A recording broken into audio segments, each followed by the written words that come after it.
Plongez dans l'univers de l'entrepreneuriat. Bienvenue au podcast de Solutions Vitres avec Jimmy Lessard.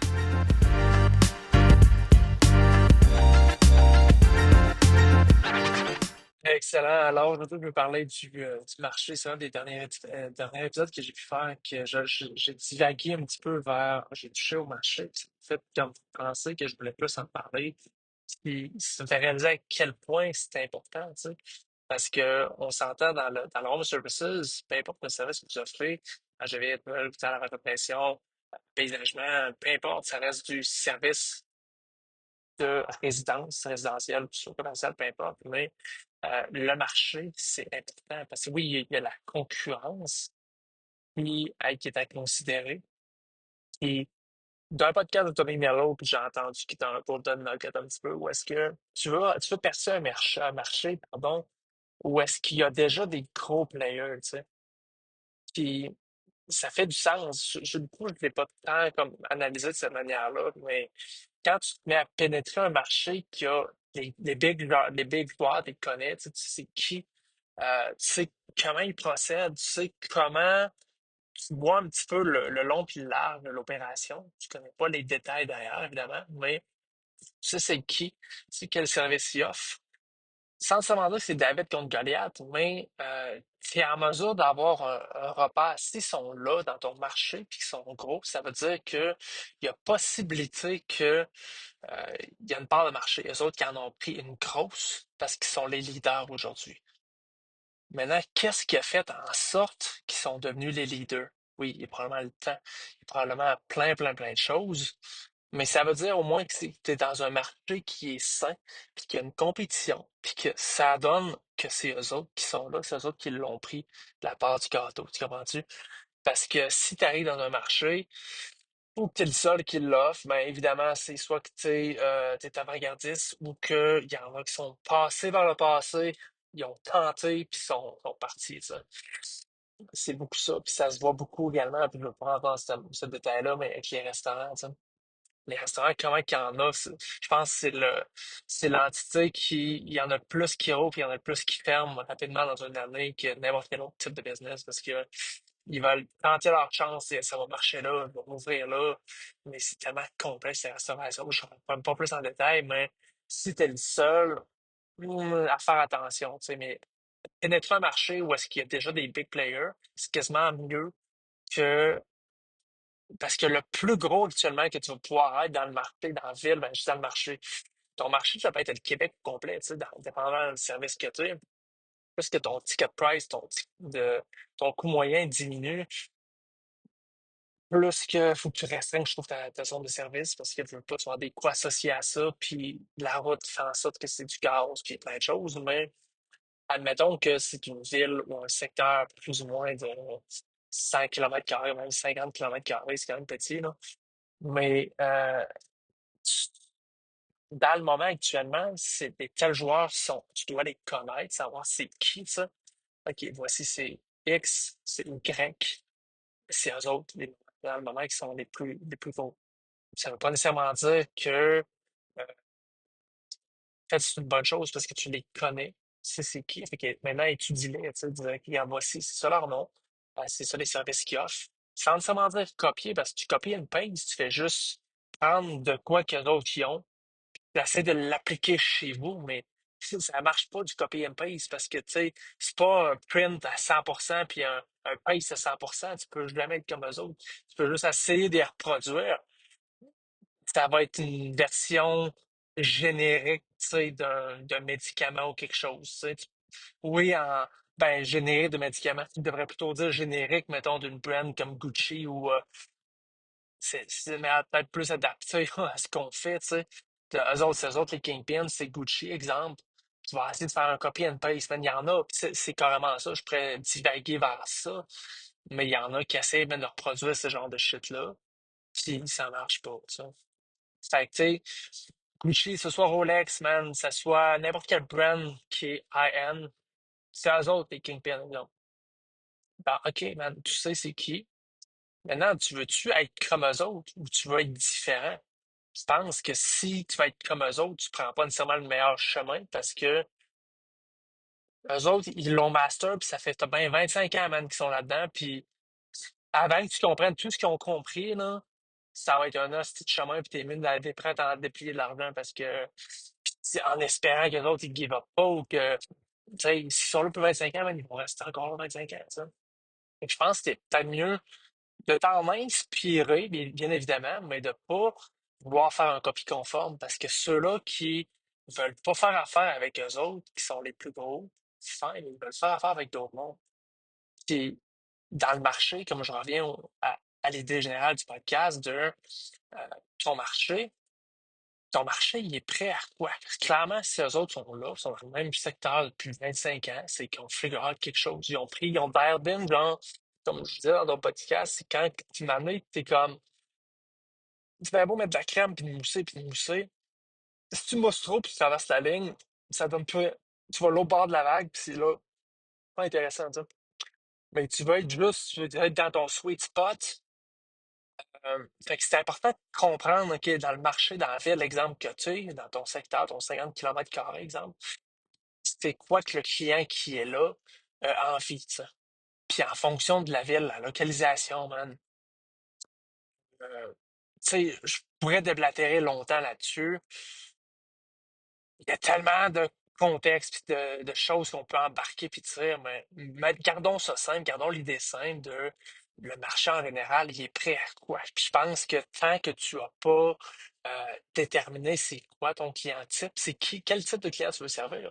Parce que ça se peut, comme je dis dans mon podcast, que ce soit 5% de la population, ils veulent que ça soit bien moussé puis bien juteux, tu comprends-tu? Puis toi, c'est ça que tu veux aussi offrir. Puis ton profit il continue à faire du sens à la fin. Et dans le podcast que je parlais récemment, c'est comme même si tu mousses, que le client ne répond pas, fait que tu es obligé de diminuer ton prix, mais tu gardes ton moussage encore aussi élevé, c'est toi qui vas couper dans ton profit net. Puis le profit net, au final, à la fin d'opération, c'est ça qui est le plus important.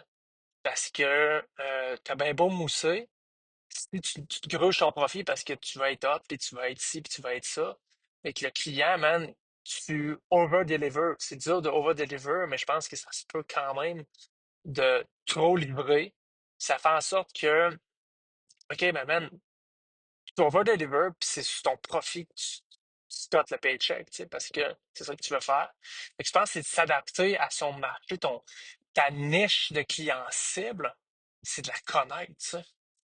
C'est une femme de 34 ans qui a deux enfants, qui a un chum à la maison, qui a une belle maison de étages, qui aime ça prendre soin. Tu sais, c'est vraiment je pense, revenir aux bases puis dire, regarde, voici, dans la dernière année, je fais une étude de marché de ça a été qui, man, mon client le plus récurrent? Ça, c'était quel type de marché? C'était une femme qui me répondait quand je faisais soit quand je répondais au téléphone ou que je faisais des suivis par courriel. C'était plus, ça va être très difficile d'être pile poil à 100% dessus, mais le plus près que tu peux te rapprocher, exemple, ben après, si tu commences à avoir un élément de OK, man, c'est qui mon client cible? Je te donne un exemple aléatoirement comme ça. C'est une mère de famille qui a deux enfants, qui a un job, puis qui performe socialement, puis dans son travail, peu importe, hein, elle n'a pas le temps de gérer le genre de le home services, puis c'est vite, puis genre l'entretien de sa maison, mais c'est quelqu'un qui performe, qui a le portefeuille, puis qui veut quelqu'un qui est aussi dans ses standards de qualité à elle, qui a de la classe, qui se présente bien, puis qui est sûr que ça va bien faire, tu sais.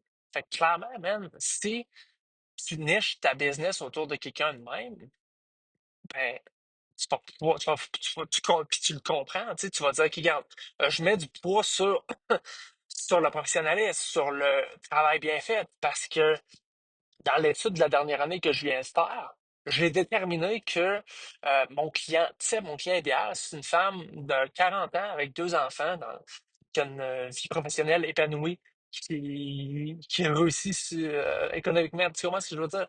C'est qu'une fois que tu as cet élément-là dans tes cartes, tu es en mesure de dire, OK, man, elle, pour que je la duplique, puis que je vais en chercher d'autres, c'est quoi ses pain points, puis c'est quoi qui a fait en sorte qu'elle m'a choisi?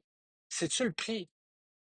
comme je l'ai souvent dit dans d'autres podcasts, même si c'est le prix, tu te bats au bas de l'échelle de OK, je rembarque même pas là-dedans, j'ai trop élaboré par le passé là-dedans. Mais on revient aussi au client principal, le client source qu'on vient de déterminer, c'est qui?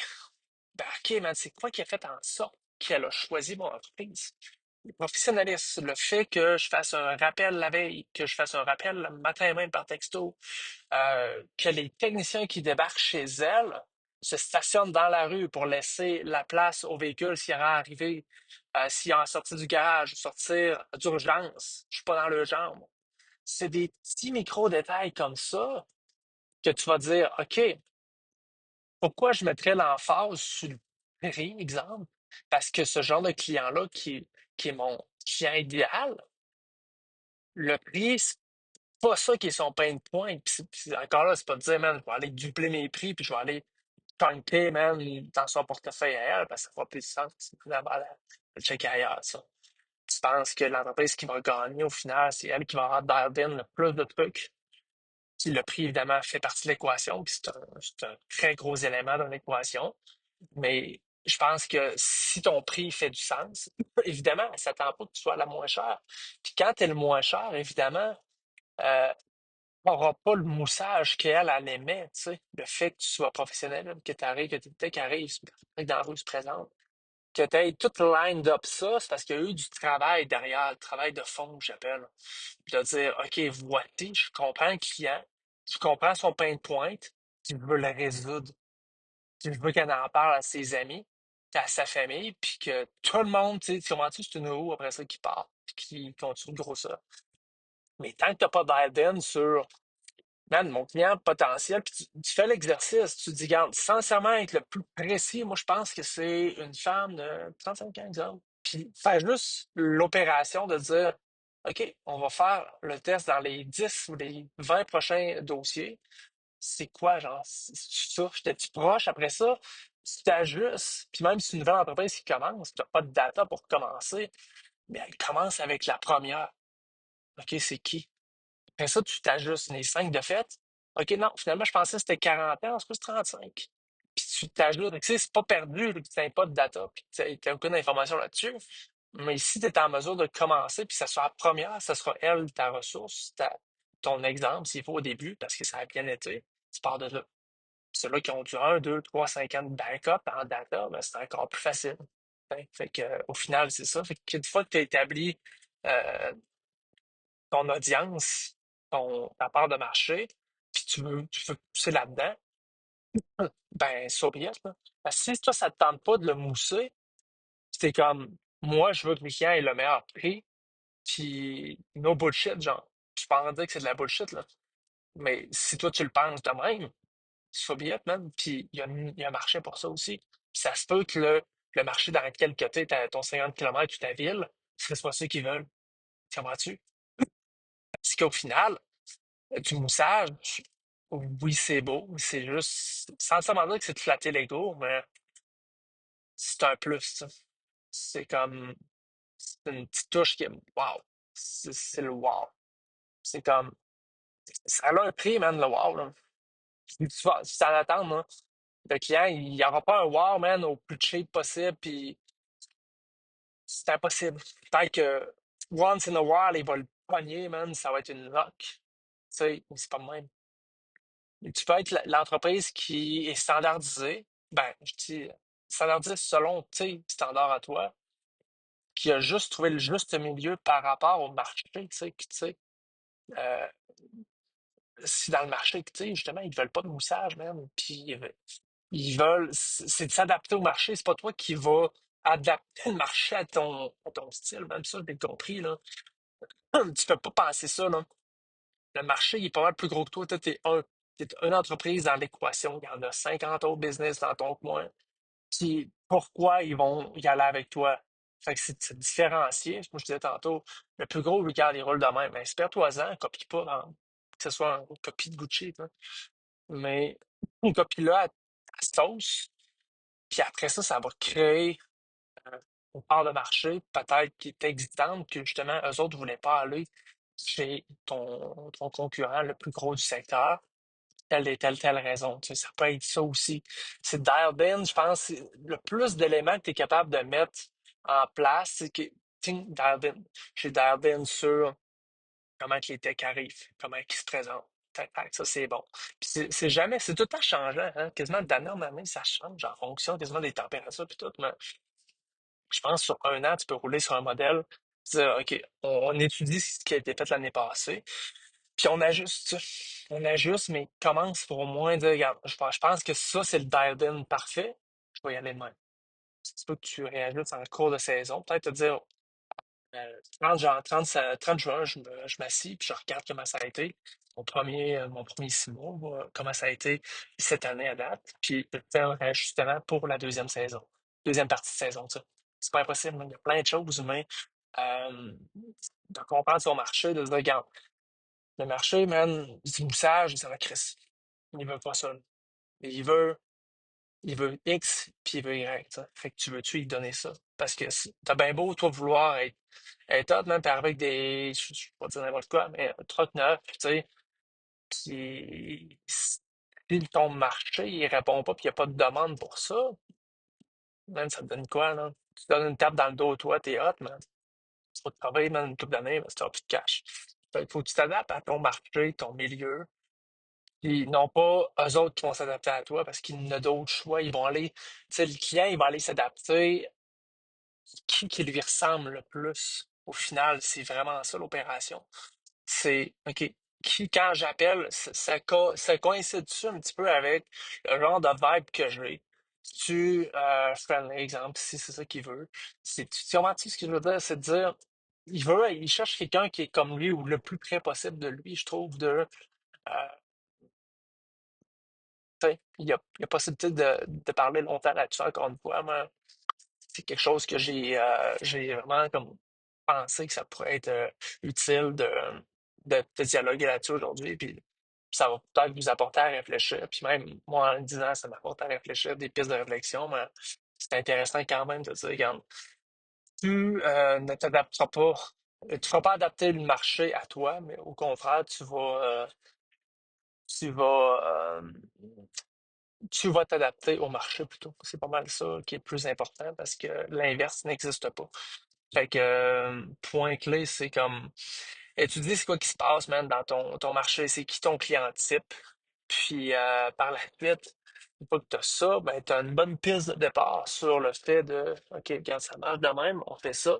On scale puis on continue de monter parce que sinon, je pense pas que c'est réaliste. Sinon, ben, ça reste du hasard, tu sais. Je pense que c'est ça, mais je suis pas sûr. Puis après ça, tu as trouvé c'est qui, mettons, ton client idéal, ben, tu vas dupliquer ton opération, tu dis, regarde, c'est ça, mais ils sont où, ce client-là? Des professionnels qui sont tac, tac, tac, tac, tac, ben, t'es en mesure peut-être de plus nicher ton marketing, puis tes ventes, puis plein d'autres choses vers ce type de client-là versus un autre, ça. Parce qu'ils vont pas aller nécessairement aux mêmes places, ils vont pas aller, tu comprends-tu, c'est différent beaucoup. Mais step number one, je pense, c'est d'arden sur c'est qui ton client idéal. Puis à partir de là, pars, puis adapte-toi pour le reste, là. Salut, bonne journée.